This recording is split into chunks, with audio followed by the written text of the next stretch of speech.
નમસ્કાર મિત્રો, આજે આપણે વાત કરવા જઈ રહ્યા છીએ શરીરની ગરમી અથવા પિત્ત દૂર કરવા હોય તો તમે કયા કયા ઉપાય કરી શકો છો.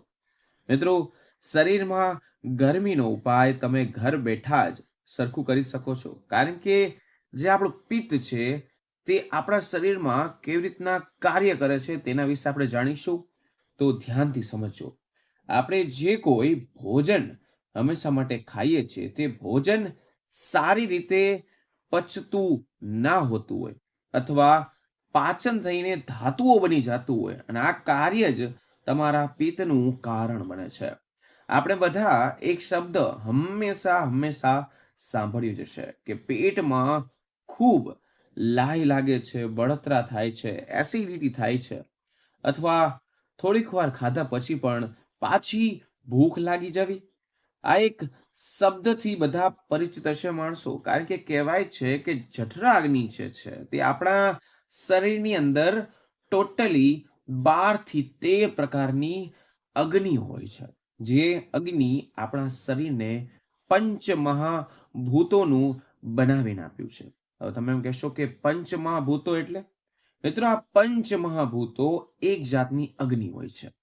જે 5 અગ્નિ થઈને આપણા શરીરની અંદર 17 ધાતુઓનું કામ કરે છે. 17 એટલે કે 7.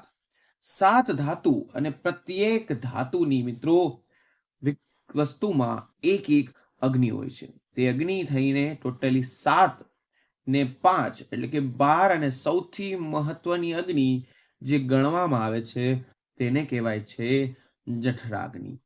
હવે તમે કહેશો કે પંચ મહાભૂતોની 5 અગ્નિથી આપણે પરિચિત નથી હોઈ શકતા અને થવાની પણ જરૂર પણ નથી. પણ મિત્રો, 17 ધાતુઓની 7 અગ્નિઓથી આપણે પરિચિત ન હોય છતાં પણ આપણા શરીરમાં જેટલા પણ મુખ્ય અગ્નિ કહેવાય છે તેના વિશે તમે ધ્યાન કરીને સમજો તો તમારી પિત્ત વાયુને તમે કંટ્રોલ કરી શકો છો. હા મિત્રો, હું વાત કરી રહ્યો છું જઠરાગ્નિની. એનાથી આપણે ઘણા બધા પરિચિત હશે, ઘણા બધા માણસોએ સાંભળ્યું પણ હશે. પણ આપણે જે કોઈ ભોજન લઈએ છીએ તેનું સારી રીતે પાચન થઈ શકે, એ પાચન થયેલા ભોજનને સારી રીતે ધાતુમાં કન્વર્ટ થઈ શકે, રસ ધાતુ સાથે ભળી શકે, રક્ત ધાતુ સિવાયની બીજી જે પણ 5 ધાતુઓ મેં કહી છે તે સારી રીતે આપણા શરીરમાં બની શકે, તો તેને જ કહેવાય છે પિત્ત. જે આપણા શરીરની અંદર જે છે તેનું મુખ્ય કાર્ય શરીરની અંદર ધાતુઓને સ્પેશિયલી બનાવવાનું કામ કરે છે. આપણે જે પણ કોઈ ભોજન લઈએ છીએ એ ભોજનની અંદર જે કાંઈ ન્યુટ્રિશન એટલે કે પ્રોપર્ટી હોય છે, તો આયુર્વેદની પરિભાષામાં તેને શું કહેવાય? તેને કહેવાય છે સાર ભાગ. હા મિત્રો, તેને સાર ભાગ કહેવાય છે. ભોજન ગ્રહણ કર્યા બાદ જે કોઈ વસ્તુ વધે છે એટલે કે પ્રોટીન અલગ થાય છે, પછી જે ભાગ વધે છે તેને વેસ્ટ ભાગ કહે, જેને આપણે મળ તરીકે પણ ઓળખીએ છીએ. મિત્રો, આ જે વસ્તુ છે તેને સ્ટિંગિંગ પણ કહી શકાય અને જે પાણી રૂપે બહાર આવે તેને આપણે યુરિન કહીએ છીએ. આયુર્વેદની પરિભાષામાં આને કહેવાય છે કીટ ભાગ. હા મિત્રો, ભોજન લીધા બાદ સાર ભાગ અને કીટ ભાગ બે અલગ અલગ પ્રકારના હોય છે. આ પ્રણાલીનું કાર્ય કરે છે. આ કાર્યની જવાબદારી કોની હોય છે? તો કે પિત્તની હોય છે. આ પિત્ત આપણા શરીરની અંદર સમપ્રમાણમાં હોવું ખૂબ ખૂબ ખૂબ જરૂરી છે. એ ઓછું પણ ના હોવું જોઈએ જેથી આપણે હેરાન થાય, અને તે વધુ પણ ના હોવું જોઈએ જેના લીધે આપણને ગેસ એસિડિટી થઈ શકે. જો આ બેમાંથી વધી જાય તો અનેક પ્રકારના રોગોમાં આપણે ભોગ બની જાય છે. એ જો ઘટી જાય તો જણાવેલું જે પણ કાર્ય છે, જે પણ ખાધું છે તે શરીરમાં ભોજનનું પાચન સારી રીતે નથી થતું, એનો ભોગ બનવા લાગે છે. ભોજનના પાચન બાદ સાર ભાગ અને કીટ ભાગ અલગ થવો ભોજનના પાચક થયા બાદ તમામ ધાતુઓ સારી રીતે બની શકી બહુ જરૂરી છે. જો શરીરની અંદર મિત્રો પિત્ત યોગ્ય પ્રમાણમાં નહીં હોય તો આ કાર્ય સારી રીતે કામ કરશે નહીં. તેના બદલે શું થશે કે આપણા શરીરની અંદર પિત્ત વધી જશે. વધેલો પિત્ત અનેક પ્રકારના રોગોનું કારણ હોય છે, આપણને રોગી બનાવે છે, રોગનો ભોગ બનાવે છે. જ્યારે આપણા શરીરમાં પિત્ત દોષ વધી જાય ત્યારે દાહ સંબંધિત અનેક સમસ્યાઓની પ્રોબ્લેમ સર્જાઈ જાય છે. ખાસ કરીને હાથમાં ખૂબ જ તમને ખંજવાળ આવવા લાગી, હાથમાં ખૂબ જ બળતરા થાવી, અથવા ઘણા બધા માણસોને પગના તળિયાની અંદર ખૂબ બળતરા થાય છે.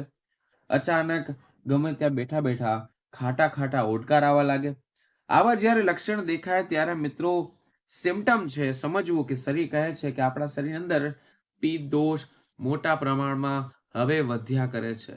જ્યારે આંખો સંબંધિત સમસ્યાઓ પણ થવા લાગે, આંખોમાં ફૂલ બળતરા થવા લાગે, આંખમાં ખૂબ ખંજવાળ આવવા લાગે, આંખમાંથી પાણી નીકળવા લાગે, આવા લક્ષણો જરાય પણ તમને દેખાય તો સમજો કે શરીરની અંદર હવે મોટા પ્રમાણમાં તમારે પિત્તનું પ્રમાણ વધી ચૂક્યું છે.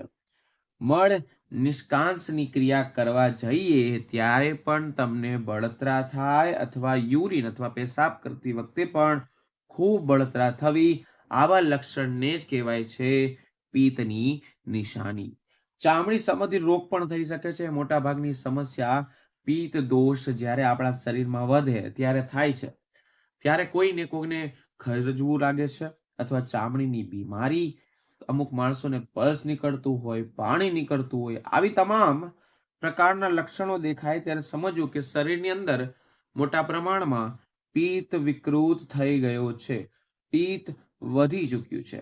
આપણને જ્યારે કોઈ પણ વસ્તુ લાગે છે અથવા ભટકાવ છો, અથવા લાંબા સમય સુધી ત્યાં લાગેલામાં રૂજ ના આવતી હોય, તો ખાસ કરીને જેટલા પણ આ જે ઘા છે એ રોજ આવવાના બદલે સડવા લાગે છે, ત્યારે સમજવું ખાસ કરીને જ્યારે તમારા શરીરમાં પિત્ત વધ્યો છે, અથવા વધારે બદબુ આવી, વધારે પલ્સ જેવું નીકળવું, ત્યારે ખાસ સમજવું કે આપણા શરીરમાં હવે અતિશય પિત્ત દોષ વિકૃત થઈ ગયો છે. આપણા શરીરમાં પિત્ત ખૂબ વધવા લાગ્યો છે. જે કોઈ માતા થઈ ગયું, બહેનો થયા, જેને સફેદ પાણીની સમસ્યા સર્જાય, તો કોઈ માતા કે બહેનોને માસિક સમય ખૂબ પહેલા આવવા લાગે, તો કોઈ માતા કે બહેનો માસિક સમય દરમિયાન ખૂબ મોટા પ્રમાણમાં રક્ત સ્ત્રોત થવા લાગે, તો સમજો કે શરીરની અંદર હવે પિત્ત વિકૃતિ એક્ટિવ થઈ ગયો છે. જ્યારે નવ કુરી ફૂટે, એટલે કે નાકમાંથી લોહી ફૂટે, ત્યારે અંદર મોટા પ્રમાણમાં પિત્ત વિકૃત થયો છે તેમ પણ તમે સ્પષ્ટ સમજી શકો છો. મિત્રો આ બધા લક્ષણો જ છે પિત્તને વધવાના, પિત્ત દોષ વધ્યો છે.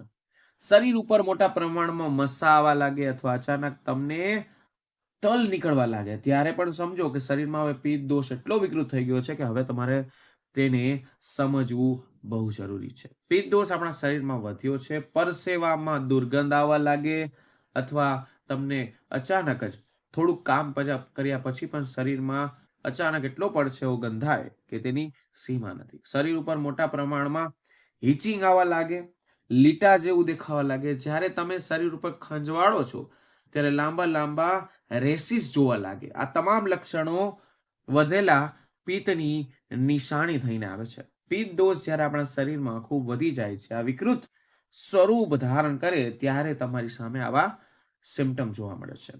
મિત્રો જણાવેલા ફિઝિકલ લક્ષણો મેં તમને કહ્યા છે, તો આ લક્ષણથી તમારે સમજી જવું જોઈએ શારીરિક લક્ષણો છે જે લોકોને પિત્ત વધવાની નિશાની છે, પરંતુ સાથે સાથે માનસિક લક્ષણો પણ જોવા મળે છે. તે સમજવા ખૂબ જરૂરી છે, જેને વધેલો પિત્તને કારણે સર્જાતા હોય છે. માનસિક લક્ષણોનું શું હોય, તો કે તેમાં થોડી વાત કરીએ અથવા કોઈ પણ કારણ ના હોય છતાં પણ તમને નીંદર આવતી હોય, વધારે નીંદર આવવાના કારણે તમે સૂતા જ રહેતા હોય, અથવા તમારી ઊંઘ ડિસ્ટર્બ થવાથી તમે હાઈપર થઈ જાઓ, તો તમે ગુસ્સે થઈ જાઓ, આંખ બિલકુલ લાલ લાલ થઈ જાય, થોડુંક બોલ્યા છતાં પણ તમારો સ્વભાવ ગરમ થઈ જાય, તમને તરત ગુસ્સો આવી જાય, અથવા અચાનક રડવું પણ આવી જાય, ત્યારે આપણા શરીરની અંદર પિત્ત દોષ વધી ગયું તેમ પણ કહેવાય છે. આ રોજ સિમ્પટમ આવા જોવા મળે તો સમજો કે પિત્ત દોષની નિશાની છે. આપણા શરીરની અંદર શારીરિક લક્ષણોની સાથે માનસિક લક્ષણો પણ દેખાવા લાગે છે. ગુજરાતી શબ્દોમાં બધાએ સાંભળ્યું છે, જ્યારે કોઈ પણ વ્યક્તિ ખૂબ ગુસ્સે થઈ જાય ત્યારે આપણે કહીએ છીએ, એક શબ્દ હંમેશા ગુજરાતીમાં વાપરીએ છીએ કે આનો પિત્તો વયો ગયો છે. આ શબ્દ શું છે મિત્રો? પિત્તો શબ્દ જ છે પિત્ત દોષ, ઉપરથી જ આવ્યો છે, જે આપણા વડીલો બોલતા હતા. આ બધા લક્ષણો સર્જાય ત્યારે ખાસ સમજવું કે આપણા શરીરની અંદર પિત્ત દોષ ખૂબ વધ્યો છે. આના કારણે શારીરિક લક્ષણની સાથે સાથે માનસિક લક્ષણ પણ દેખાવા લાગે છે. તે સમજવું જરૂરી છે. આપણા શરીરમાં મોટા પ્રમાણમાં પિત્ત વધ્યું છે, પિત્ત વિકૃત થયું છે, તો કોઈ ભોજન લઈએ છીએ તો 6 રસોની અંદર વિભાજિત થયેલું હોવું જોઈએ. ખાટો રસ, ખારો રસ અને તીખો રસ, ગળ્યો રસ, કુતુરો રસ, કડવો રસ. પરંતુ વર્તમાન સમયની વાત કરું તો અંદર આપણે ખાટો, ખારો, તીખો રસ ખૂબ મોટા પ્રમાણમાં ગ્રહણ કરતા હોય છે. આ જે ત્રણેય રસ જે છે મોટા પ્રમાણમાં જ્યારે આપણે મિત્રો કોમ્બિનેશન કરીએ છીએ ત્યારે આપણા શરીરની અંદર મોટા પ્રમાણમાં પિત્ત દોષ વધી જાય છે. વર્તમાન સમયની વાત કરું તો અત્યારના માણસો બધા પેકેટવાળા food, junk food, fast food, processing food, ઠંડા પીણા આ બધા સમપ્રમાણમાં ઓબ્ઝર્વેશન કરે છે, એટલે કે લીધા રાખે છે. પરંતુ વર્તમાન સમયમાં અંદરમાં આ તમારું ફૂડ ખૂબ મોટા પ્રમાણમાં ખાવ છો, તેની સીધી અસર કોને થાય છે? તો કે શરીરની અંદર પિત્ત દોષ વધી ગયો છે, તેનું જ એક આ કારણ બને છે. એટલું જ નહીં મિત્રો, પિત્ત દોષ મોટા પ્રમાણમાં વિકૃત થાય એટલે જણાવેલા તમામ લક્ષણો રોગનો રૂપ લઈ લે છે, આપણા શરીરમાં દેખાવા લાગે છે. સાથે સાથે આપણે જે કોઈ વ્યવસ્થા એટલે કે બાજુ કઈ વસ્તુ ખાતા હોય છે અથવા ફ્રી થઈને ખાતા હોય છે, તમાકુ થઈ ગયું, ગુટકા, બીડી અથવા એલ્કોહોલ વગેરે સેવન કરવાથી પણ તેના કારણે આપણા મોટા પ્રમાણમાં શરીરની અંદર પિત્ત દોષ વિકૃત થવા લાગે છે. જે કોઈ લોકો ગુટકા ખાતા હોય, તમાકુ ખાતા હોય અથવા માવો ખાતા હોય, તેવા લોકોની પણ આખો દિવસ શું કરે છે તો કે માવો ખાધ્યા જ કરે છે અને રસ્તામાં થૂક્યા કરે છે. તો ઈશ્વરે જે આપણને કુદરતી લાળ પ્રદાન કરી છે, જે આપણા શરીરની અંદર પિત્તને શાંત કરવા માટે મદદગાર સાબિત થાય છે, તે આપણે થૂકી થૂકીને તે બગાડી નાખીએ છીએ. એના કારણે પિત્ત મોટા પ્રમાણમાં તમારા શરીરમાં વિકૃત થઈ જાય છે. અને જે કોઈ વર્તમાન સમયમાં ભોજન કરીએ છીએ તે મોટા પ્રમાણમાં આપણે ફ્રાય કરીને જ ખાઈએ છીએ.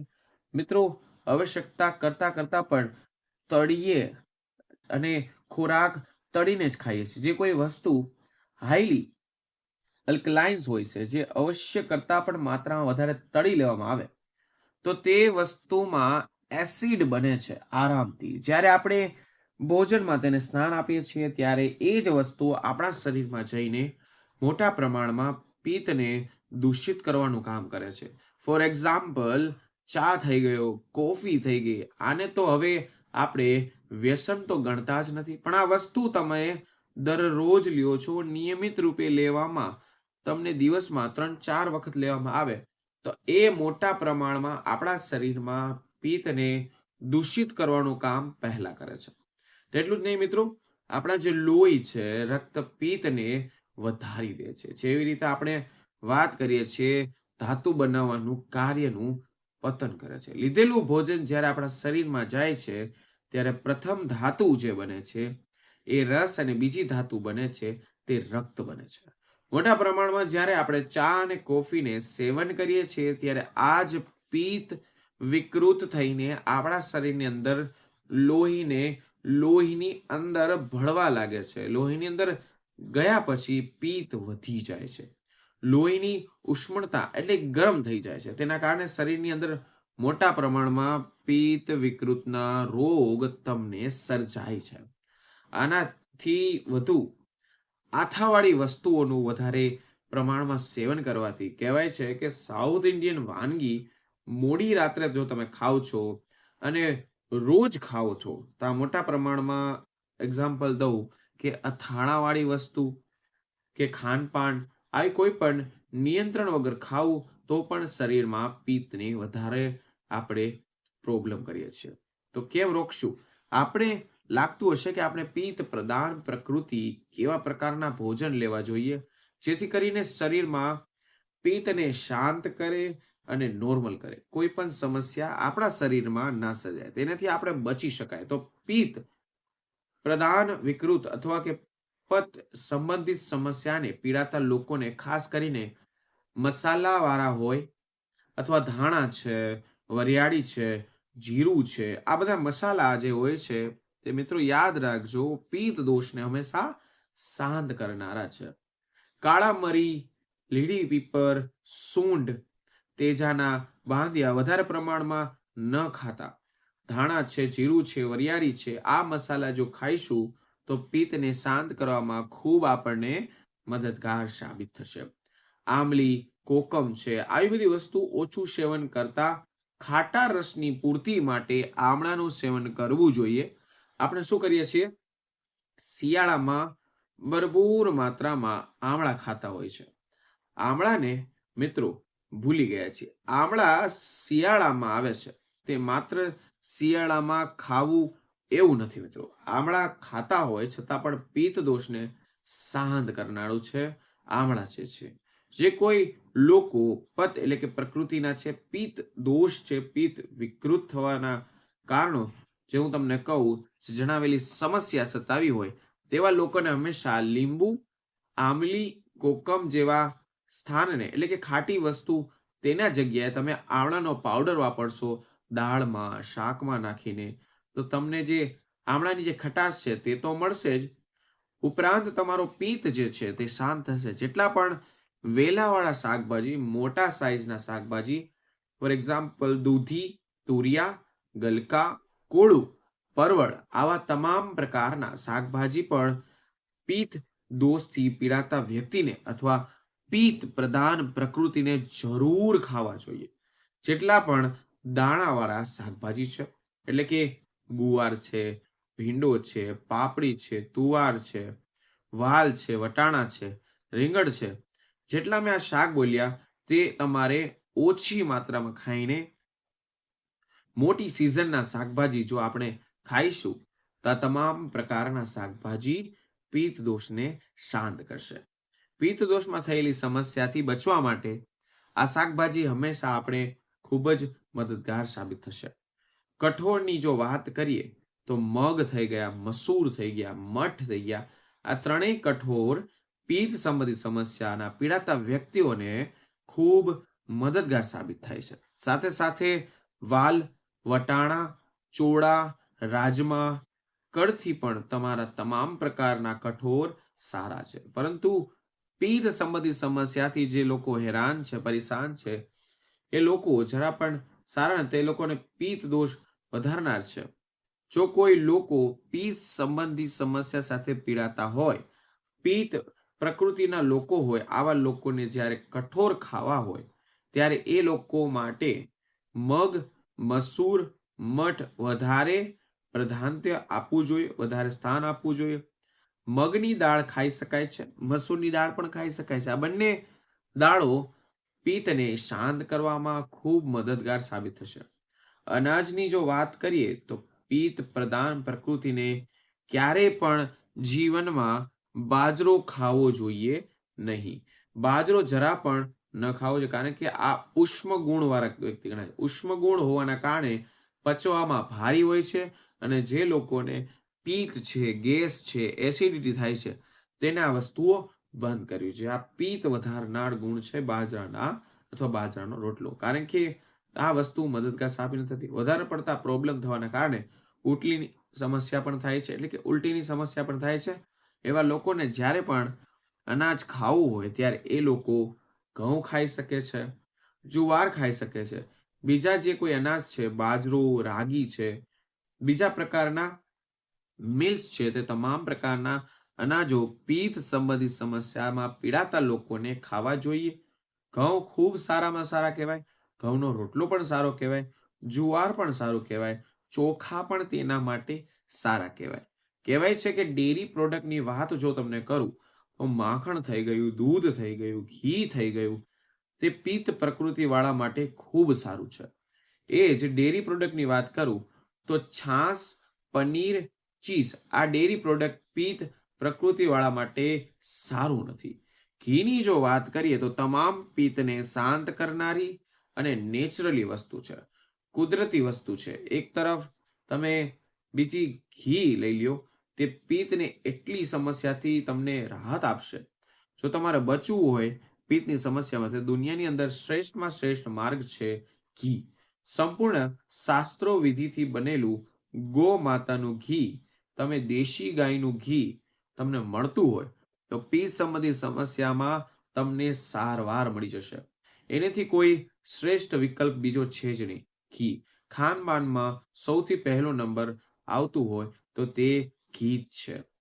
ફળની જો વાત કરું તો તમામ પ્રકારના સીઝન તમારે ખાવા જોઈએ, પણ સીઝન પ્રમાણે ખાવા જોઈએ. કહેવાય છે કે સીઝન પ્રમાણે ખાધેલું મધુર ફળ ગણાય છે. આ તમામ મધુર ફળો પિત્તને શાંત કરનાર માત્ર એક પપૈયું આપવામાં આવે છે. જે લોકોને ઓલરેડી પિત્ત પ્રકૃતિ હોય એવા લોકોને સપ્ટેમ્બર અને ઓક્ટોબર મહિનાની અંદર શરીરની અંદર ખૂબ પિત્ત વિકૃત થઈ જાય છે.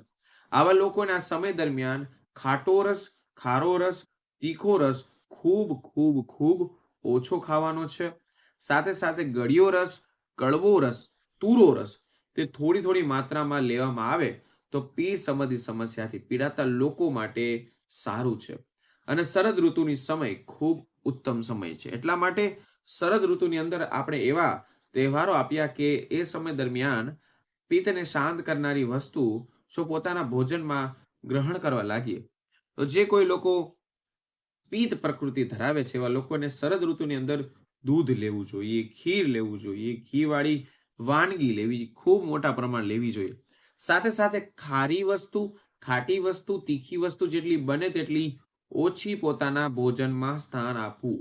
અહીંયા સૌથી મોટી ભૂલ એ થઈ જાય છે કે તુરા રસ અને કડવા રસને આપણે પોતાના ભોજનમાં સ્થાન આપતા જ નથી. ખાસ કરીને તુરા રસનું સેવન જરૂર મિત્રો કરવું જોઈએ જે લોકોને પિત્ત પ્રકૃતિ હોય.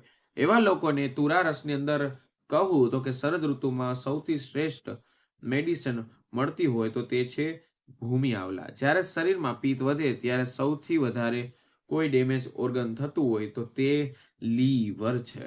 તો મિત્રો કમળા જેવું સમસ્યા થાય, હેપેટાઇટિસ જેવી સમસ્યાઓ, ફેટી લીવર જેવી સમસ્યા તમને જોવા મળે. વધારે કોને થાય છે? જેને પિત્ત પ્રકૃતિ વાળા લોકો છે તેને થાય છે. અથવા જ્યારે પણ તમને શરદ ઋતુની શરૂઆત થાય ત્યારે નેચરલ રીતે મેડિસિન પ્લાન્ટ ઉગે છે જે ભૂમિ આમલા કહેવાય છે. તમે સાંભળ્યું હશે, તમે ગૂગલ પણ કરી શકો છો ભૂમિ આમલા એટલે શું. તો મિત્રો આ તમને 1.5 ફૂટ જેટલો છોડ હોય છે. એ છોડની જે દાંડી હોય છે, તે પાન હોય છે, તેની પાછળ નાની નાની સાઈઝના રાઈના દાણા જેટલું ખૂબ મોટા પ્રમાણમાં આમળા ઉગે છે. આ છોડની ઓળખ કોઈ જગ્યાએ કોઈ ભૂમિએ આમલા ઉગતા હોય ત્યાં જાઓ ત્યારે પગે લાગીને આ છોડને તોડી લ્યો. 1 ગ્લાસ પાણીની અંદર ટુકડા કરીને છોડી નાખશો તો પાણીને એટલું ઉકાળો, 1 ગ્લાસને અડધો ગ્લાસ થવા દો. આ ઉકાળો સેવન તમે કરશો અઠવાડિયામાં માત્ર 1 થી 2 વાર કરશો તો લીવર સંબંધી સમસ્યા તો નહીં જ આવે, પણ પિત્ત વિકૃતિના કારણે રક્ત વિકાર જે થઈ રહ્યો છે, રક્ત બગડી રહ્યું છે, ઉષ્ણતા એટલે ગરમી વધી રહી છે, એના કારણે ચામડી સંબંધી સમસ્યાઓ ઊભી થાય છે, એના તમે બચી શકશો અને તમને આ બેસ્ટ વિકલ્પ થઈને આવે છે. મિત્રો ખાસ કરીને જેટલા લોકોની શરીરમાં ગરમી હોય, પિત્ત હોય, તે દૂર કરવા હોય તો આ ઉપાય કરી શકે છે.